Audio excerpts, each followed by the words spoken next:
ಸಮಸ್ಯೆ ನಮ್ಮ ಮೋದಿ ಸರ್ಕಾರದ ಎದುರಾಗಿ ಎದ್ದು ನಿಂತದೆ ಇವತ್ತು.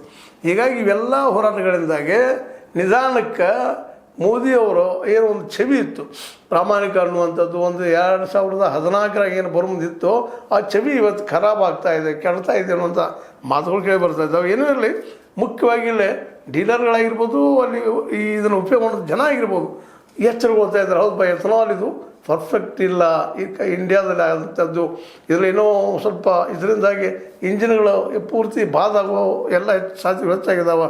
ಮತ್ತು ಇದು ಅಷ್ಟು ಮೈಲೇಜು ಕೊಡೋದಿಲ್ಲ ಪೆಟ್ರೋಲ್ ಕೊಟ್ಟಷ್ಟು ಅಂತೇಳಿ. ಇದು ನೋಡ್ರೆ ಮೈಲೇಜು ಕೊಡೋದಿಲ್ಲ, ಇದು ನೋಡಿ ಇಂಜನ್ ಬದಲು ಖರಾಬ್ ಆಗ್ತದೆ, ಕೆಡ್ತದೆ. ಅದರಿಂದಾಗಿ ಸಹಜವಾಗಿನ ಎನ್ವೈರ್ಮೆಂಟಲ್ ಪೊಲ್ಯೂಷನ್ನೂ ಆಗ್ತದೆ. ಇವೆಲ್ಲವೂ ಇವತ್ತು ಹೊಸದಾಗಿ ಬರುತ್ತಂಥ ಆರೋಪಗಳಿದ್ದಾವೆ. ಈ ಆರೋಪಗಳಿಗೆ ಉತ್ತರ ಕೊಡಬೇಕಾದಂಥವರು ಹರ್ದೀಪ್ ಸಿಂಗ್ ಪುರಿ ಅವರು, ಪೆಟ್ರೋಲ್ ಮಿನಿಸ್ಟರ್. ಭಾಳ ಜನರಿಗೆ ಇವರು ಪೆಟ್ರೋಲಿಯಂ ಮಿನಿಸ್ಟರ್ ಅದಾರ ಅನ್ಸುತ್ತೆ, ಇವತ್ತಿನವರೆಗೆ ಗೊತ್ತಾಗಿಲ್ಲ ಅನ್ನೋ ಮಾತು ಮುಖ್ಯದಲ್ಲಿ ಗಮನಿಸ್ಬೇಕಾಗಿದೆ.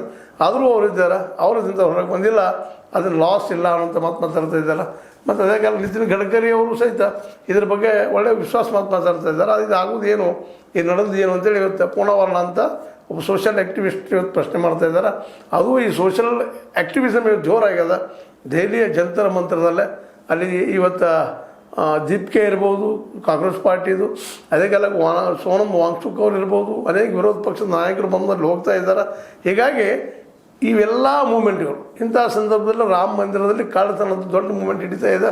ಅದು ಸಹಿತ ಇವತ್ತು ತಾರಕಕ್ಕೆ ಇರುವುದರಿಂದಾಗಿ ಆಡಳಿತಾರೂಢ ಪಕ್ಷಕ್ಕೆ ಇವೆಲ್ಲ ವೈಕಾಲಿಕ ಸಮಸ್ಯೆಗಳು ಉದ್ಭವ ಆಗಿದ್ದರಿಂದಾಗಿ ಸಹಜವಾಗಿ ನಿಭಾಯಿಸೋದು ಹೇಗೆ